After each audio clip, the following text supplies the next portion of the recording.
नमस्कार विद्यार्थी मित्रांनो, मी परमेश्वर रामा गोंगडे. माझं परमेश्वर अकॅडमी या चॅनल असून मी इयत्ता 7वी महाराष्ट्र बोर्ड 2025-26साठी प्रकरण 9 समप्रमाण व व्यस्तप्रमाण यावरील सराव संच 37 हा घेत आहे. तर तुम्ही आपल्या मित्रांना कळवा आणि जास्तीत जास्त मित्रांना सांगा की हे आपल्या याच्याविषयी. तर चला आपण लगेच आपल्या व्हिडिओला सुरुवात करूया. पहिलं उदाहरण तुमचं 7 किलोग्रॅम कांदे 140 रुपयांना तर 12 किलोग्रॅम कांदे किती रुपयांना मिळतील. आता बघा 7 किलोग्रॅम कांदे 140 रुपयांना. 7 किलोग्रॅम कांदे किती आहे? 7 किलोग्रॅम कांदे 140 रुपयांना. 140 रुपयांना म्हणजे 7 किलोग्रॅम कांदे 140 रुपयांना तर 12 किलोग्रॅम कांदे 7 किलोग्रॅम कांदे 140 रुपयांना. 12 किलोग्रॅम कांदे किती रुपयांना? किती रुपयाला? तर रुपयाला. तर हे कसं आहे? समप्रमाणाचं उदाहरण आहे. म्हणून 12 किलो कांदेग्राम 12 किलो कांद्याचं आपण काय मानू? 12 किलोग्रॅम कांदे 12 किलोग्रॅम कांदे 1 रुपयाला मानू. हे कसं आहे? समप्रमाणाचं उदाहरण आहे. कसं आहे? समप्रमाणाचे उदाहरण. समप्रमाणाचे उदाहरण म्हणजेच काय? 7 किलो कांदे आणि त्याची किंमत हे कसं आहे? समप्रमाणात आहे. म्हणून 7 किलो कांदे भागीला किती? 140 रुपयाला. बरोबर आपल्याला विचारलेलं काय? 12 किलो कांदे किती रुपयांना. तर मग 12 किलो कांदे आता 7 किलो कांदे 140 रुपयांना. तर आपल्याला विचारलेलं आहे 12 किलो कांदे म्हणजे आपण 12 किलो कांदे 12 किलोग्रॅम वरती घेऊ. म्हणजे राशी कशी आहे? वरती घ्यायचा. किलो वरती, किमती खालती. तर 12 किलो कांदे किती आपण काय मानलेले? 12 किलो कांदे 1 रुपये मानू. तर मग 1. मग आता याचा तिरकस गुणाकार करू. बरोबर 7 किलोग्रॅम. आता तिरकस गुणाकार कसा? 7 किलोग्रॅम गुणिला 1 म्हणजे 7 गुणिला 1 बरोबर 12 गुणिला 140. 12 गुणिला 140. समप्रमाणाचं उदाहरण जर असेल तर तिरकस गुणाकार करायचा असा. म्हणून 7 गुणिला 1. आता पहिले तसं न करता आपण काय करू? पहिले 1 ची किंमत काढून घेऊ. मग 1 असा लिहिला. आता हा 7 गुणिला आहे तो इकडे येताना भागीला येईल. हे बरोबरचं चिन्ह दिसतंय तुम्हाला. हे गुणिला 7 म्हणजे 7 गुणिला इकडे येताना भागीला होईल. मग आपल्याला 1 ची किंमत काढायची. आपण काय मानलेले? 12 किलो कांद्याची किंमत किती? 1 रुपये मानले. मग आपल्याला 1 काढायचे. पैसे रुपये काढायचे. तर मग 1 बरोबर 12 गुणिला 140 जसे ठेवायचे. 12 गुणिला 140 जसेचे तसे ठेवायचे. आणि हे 7 गुणिला इकडे येताना काय करायचे? भागीला आणायचे. मग आता संक्षिप्त रूप द्यायचं. संक्षिप्त रूप कसं द्यायचं? ह्या 7 याला भाग जाईन का बघा. 7 1 7, 7 दुनी 14 आणि उरला येते हे 0 म्हणजे किती उरलं येते? 12 गुणिला 20. 12 आणि गुणिला 20चा गुणाकार करून घ्यायचा. 12 0 0 12 दुनी 24 240. 1 ची किंमत काय मिळाली? 240. 1 काय मानलेलं होतं आपण? हे 12 किलोग्रॅम कांदे 1 रुपयांना मानू. तर मग 12 किलो कांदे किती रुपयाला येतील? मग 12 किलोग्रॅम कांदे 120 रुपयाला इथे लिहितो मी. 12 किलोग्रॅम कांदे 240 रुपयांना 240 रुपयांना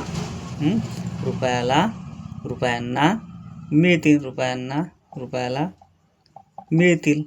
आलं लक्षामध्ये? हे आपलं अपेक्षित उत्तर आलं लक्षात. याला काय केलं आपण ना? तिरकस गुणाकार करून घेतला. कारण हे कसं आहे? आपलं समप्रमाणाचं उदाहरण आहे. हे आपलं उदाहरण अशा पद्धतीने आपण याला सोडवू शकतो. आता दुसरं उदाहरण बघू. दुसरं उदाहरण सुद्धा कसं आहे? आता आपण हे समप्रमाणाचं आपण पहिल्यांदा काय शिकतोय समप्रमाण म्हणजे उदाहरण संग्रह सराव संचा कसं आहे सर्व समप्रमाणावरच आधारित आहे. समप्रमाण कसं ओळखता येतं आपल्याला, कारण एक वस्तू जर समजा 5ला असली तर 2 वस्तू 10ले, 3 वस्तू 15ले आणि त्यांची जर एक वस्तू मूळ जर काढली आपण ना तर काय मिळेल फक्त जे तेच मूळ ती एका वस्तूची किंमत तेच मिळते म्हणजे किती किंमत कशी राहते सम असते. त्याच्या वस्तूची किंमत जर वस्तू जरी वाढल्या तरी किंमत काय असते सारखीच असते म्हणून ते समप्रमाणाचे.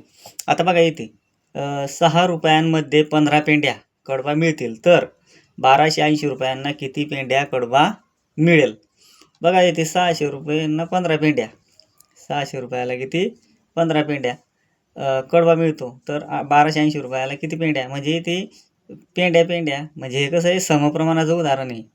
तर मग आपण काय करायचं 1280 रुपयामध्ये किती पेंड्या 1280 रुपयाला किती पेंड्या म्हणजे 600 रुपयांना 15 पेंड्या 600 रुपयांना 15 पेंड्या 600 रुपयांना 15 पेंड्या 600 रुपयांना 600 रुपयांना 15 पेंड्या तर 1280 रुपयाला किती पेंड्या आपण असं लिहू शकतो त्यांना. तर 1200 रुपयांना किती पेंड्या 1600 रुपयांना 15 पेंड्या. तर मग 1280 रुपयांना किती पेंड्या तर मग आपण पेंड्या किती मानू इथे पेंड्या आपण एक्स मानू पेंड्या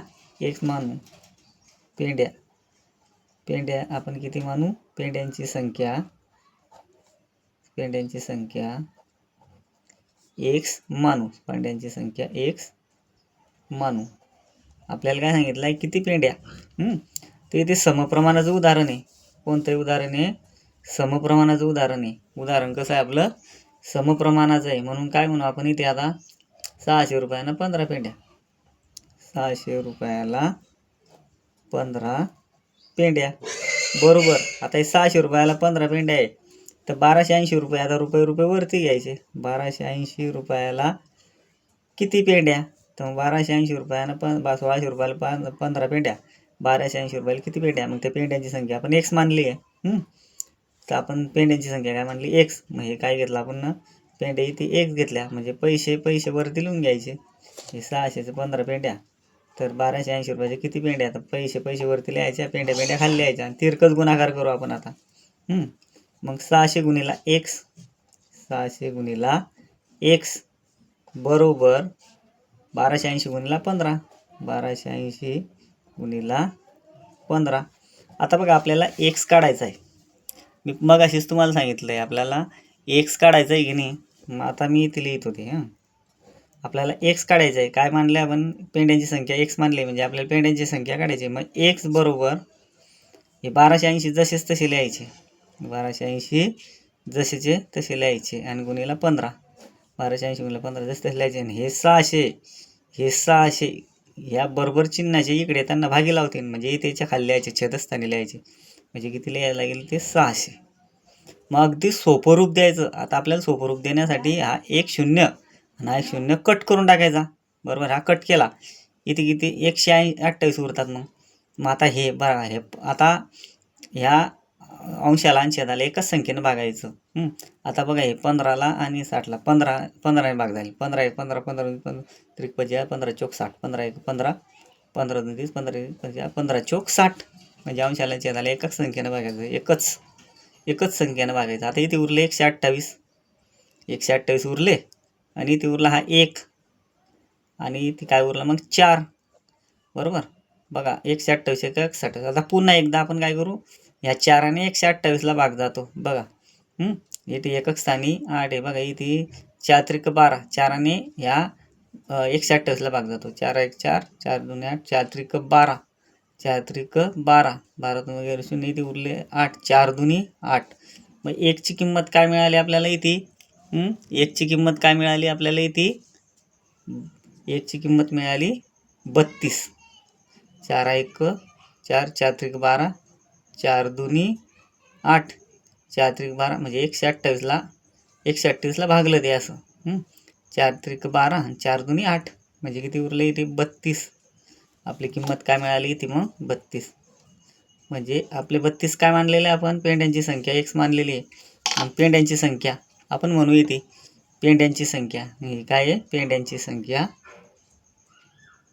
पेंड्यांची 1280 रुपयाने किती पेंड्या मग 1280 रुपयाला असं म्हणू शकतो आपण.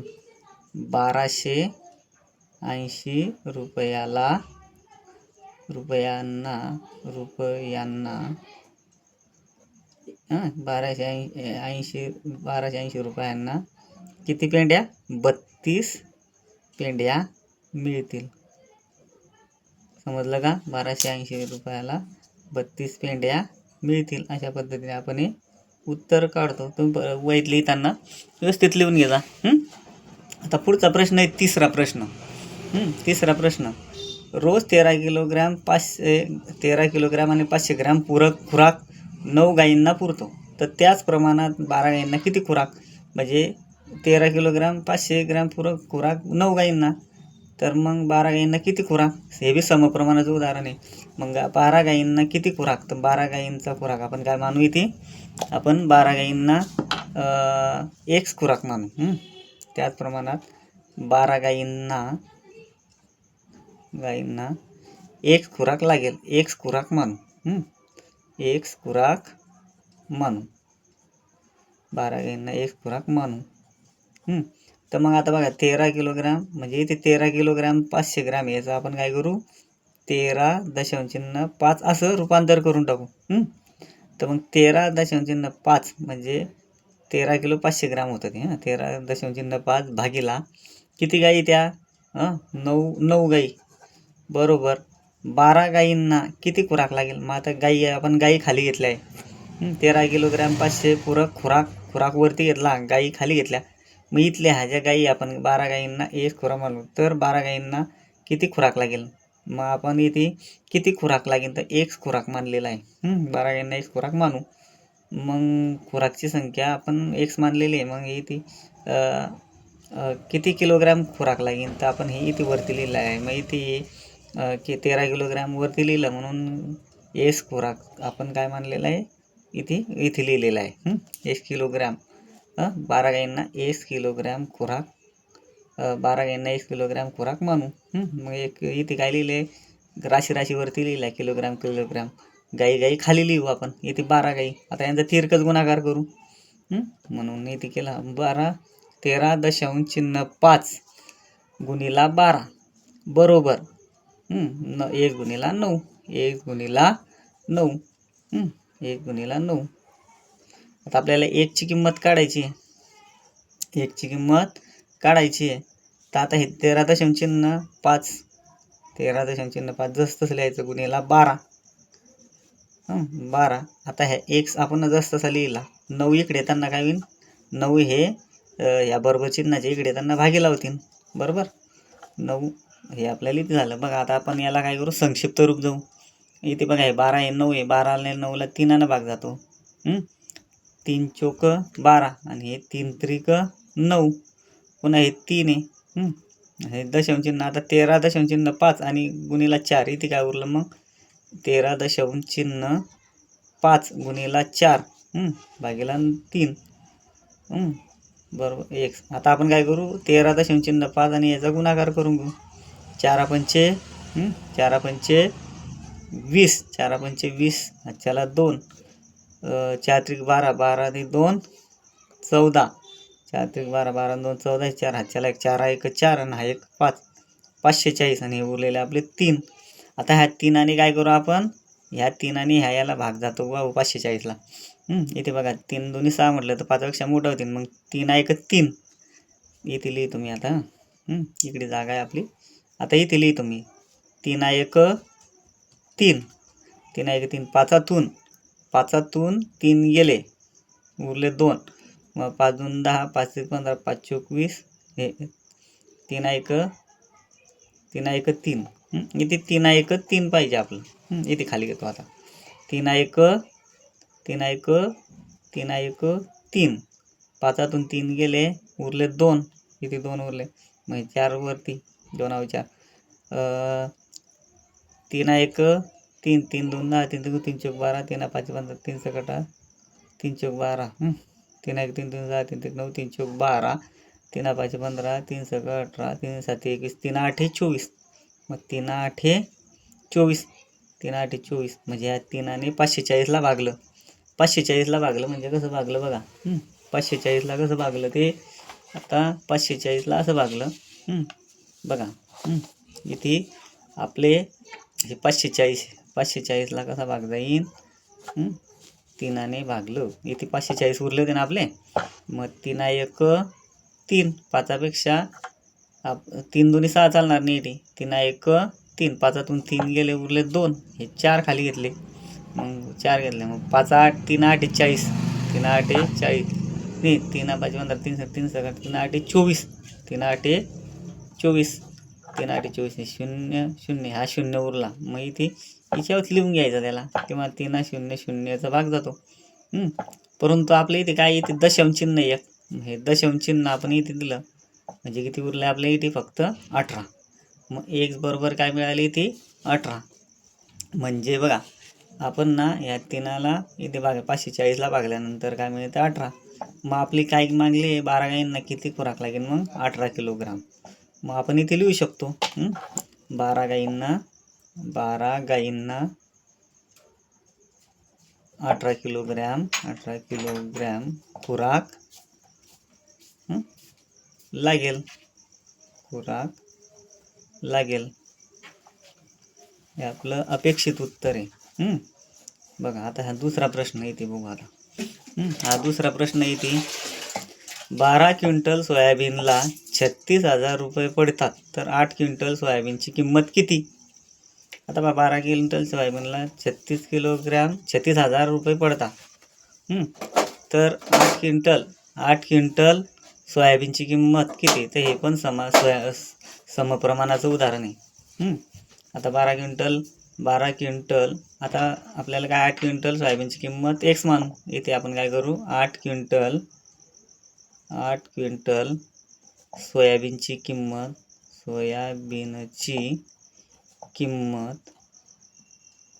x मानू. बघा 12 क्विंटल सोयाबीन किती 36,000ला. मग हे पण सुद्धा समप्रमाणाचं उदाहरण आहे. मग 8 क्विंटल सोयाबीन आपण किंमत x मानू. मग 12 क्विंटल सोयाबीन 36,000 रुपयाला 36,000 रुपयाला बरोबर क्विंटल वरती लिहू. मग 8 क्विंटल किती रुपयांना 1 रुपयाला. म्हणजे 12 क्विंटलची किंमत खाल्लेली 36,000, 8 क्विंटलची x मानलेली आहे. म्हणजे क्विंटल वरती किंमत खालती. मग तिरकस गुणाकार करू आपण. 12 गुणिला x बरोबर 8 गुणिला 36,000 म्हणजे x मानलेली किंमत. आता हा x काढायचा आहे आपल्याला. हे या उदाहरणाचं उत्तर आहे. x बरोबर आता हा गुणिला इथे मी काय सांगितलं तुम्हाला इथे गुणिला असेल तर इकडे येताना भागीला लिहिले 8 गुणिला हे जसं तसं लिहायचं. 8 गुणिला 36,000 हे जसं तसं लिहायचे. इकडे x बरोबर 8 गुणिला 36,000 हा 12 गुणिला इथे भागीला होईल इथे. आता 12ला अंशाला छेदाला आणि अंशाला एकाच संख्येने कोणत्याने भागता येईल 12 पाहिजे. 12 1 12 12 24 32 36 हे 3 शून्य उरलं मग इथे. मग काय राहिलं इथे आपलं कसं होईल इथे 8 गुणिला हे 3 उरलेले इथे 3,000 32 36 आणि त्याच्यावर 3 शून्य 3,000 उरले बरोबर. मग 8 गुणिला 3,000 8 गुणिला 3,000 8 0 0 8 0 0 8 0 0 8 24 8 24 म्हणजे x बरोबर ची किंमत काय मिळाली आपल्याला ची किंमत मिळाली 24,000. म्हणजे 8 क्विंटल सोयाबीनची किंमत x मानलेली आहे. म्हणजे 8 क्विंटल सोयाबीन आपली किती रुपयाला 8 क्विंटल सोयाबीन 8 क्विंटल सोयाबीन आपले किती 24,000 रुपयांना मिळेल. म्हणजे 8 क्विंटल सोयाबीनची किंमत किती? 24,000 रुपये. 8 क्विंटल सोयाबीनची किंमत किती? 8,000 सोयाबीनची किंमत सोयाबीन 24,000 रुपयाला असेल. अशा पद्धतीनं आपलं अपेक्षित उत्तर मिळतं. 8 क्विंटल सोयाबीनची. याचं उत्तर बरोबर आहे की नाही आपण बघू. पुस्तकामध्ये काय दिलेलं आहे उत्तर त्याचं. तर 8 क्विंटल सोयाबीनची किंमत 24,000. तर काय दिलेलं आहे? 24,000 बरोबर आहे उत्तर. म्हणजे कसं आहे व्हायला नको. तर आता तुम्ही याचा एक चांगला स्क्रीनशॉट काढून घ्या. लगेच आपण पुढचं 5वं उदाहरणाला सुरुवात करू. अशा पद्धतीनं तुम्ही आपला अभ्यास ह्या व्हिडिओ पुन्हा बघा. तुमच्या मित्रांना पण सांगा, त्यामुळे लवकर कळेल. तर बघा आता पुढचं उदाहरण सराव संच 37 मधलं आपलं पुढचं उदाहरण 5वं. बघा 2 मोबाईलची किंमत 16,000 रुपये. किती? 2 मोबाईलची किंमत 16,000. 13 मोबाईलची किंमत किती? हे सुद्धा समप्रमाणाचं उदाहरण आहे. कारण कसं आहे 2 मोबाईलची 16,000 तर 13ची किती? हे समप्रमाणाचं उदाहरण आहे. मग आपण 13 मोबाईलची किंमत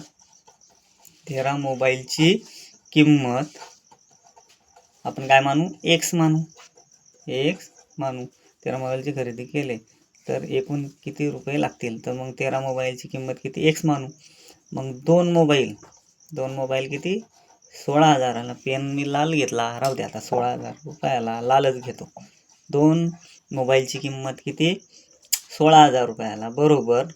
तर 13 मोबाईलची किंमत आता बघा 2 मोबाईल वरती लिहू. मग 13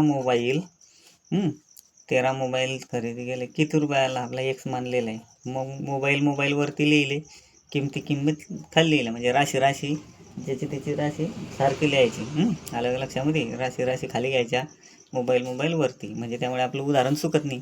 आता 2 गुणिला एक्स बरोबर 13 गुणिला 16,000. 13 गुणिला किती? 16,000. आता बघा, आता एक्स काढायचा आपल्याला. हा एक जस तसा लिहिला आणि 13 गुणिला 16,000 जसेच तसे लिहिले. 13 गुणिला 16,000. आता बघा हा 2 इकडे येताना हा गुणिला इकडे या बरोबर चिन्हाची इकडे त्यांना भागिला होता. आता अंशाला आणि छेदाला एकाच संख्येने भागायचं असतं. मग या 2ने भागले. बे 8 16. मग इथे काय उरलं? इथे हे 13 आणि गुणिला हे 8,000 हे 2 शून्य 3 शून्य. अशा पद्धतीनं हा व्हिडिओ तुम्ही पुन्हा बघा, त्यामुळे तुम्हाला लवकर कळेल. मग 13 गुणिला 8,000. मग हे 13ने कोणत्याही संख्येला शून्याला गुणलं तर काय उत्तर? शून्यच येतं. मग 13 0 0 तिघी शून्य असे लिहून टाकू. 13 0 0 13 0 0 13 0 0. आणि 13 8 किती होता? 13 8 आपले 13 8 किती होते सांगा? 13 8 400. 13 8 400. आपण असा गुणाकार करून घ्यायचा. 13 8 400. नाही जमलं पाडा येत जर नसेल 13 8 400. आपल्याला उत्तर काय येतं? 13 8 400. नाही जमलं तर असं 8 त्रिक 24 4. 13ने 8 गुणाकार 8 गुणाला एक पाडा जर नसला तर 8 त्रिक 24 4 4 2 8 1 8. 8 1 8 आणि 2 10. 13 8 400. म्हणजे कसं असतं गुणून घ्यायचं. जर पाडेपाठ नाही कमीत कमी 10पर्यंत तरी पाडेपाठ पाहिजे तुमचे. आपले काय 13 मोबाईलची किंमत काय म्हणली? एक्स मानलेली होती. मग 13 मोबाईलची तर एकूण किती? 13 मोबाईल खरेदी केले तर एकूण किती रुपये लागतील? मग 13 मोबाईल खरेदी केले तर